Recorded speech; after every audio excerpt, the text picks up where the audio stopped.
L'économie circulaire, ça consiste à tenter d'optimiser toutes les étapes de la chaîne de valeur du producteur jusqu'au consommateur.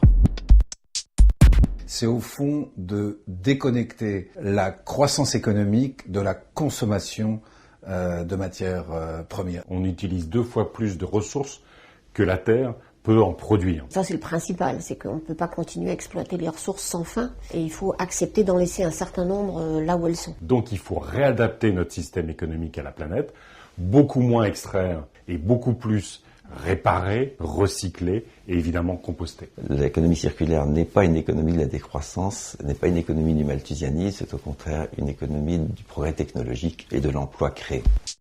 Pour moi, les principaux plans d'action passent à la fois par une vraie taxe carbone qui incite à toutes les innovations. Il y a un deuxième moyen qui me paraît un moyen très important aussi, c'est celui de pénaliser entre guillemets ou donner un prix aux externalités. Il y a évidemment une grande réforme de la fiscalité, une fiscalité écologique qui du coup remplace une autre fiscalité qui aujourd'hui porte essentiellement sur le travail. Toute l'économie en réalité est concernée et donc la feuille de route est très large. C'est un enjeu mondial, il faut le partager avec tous.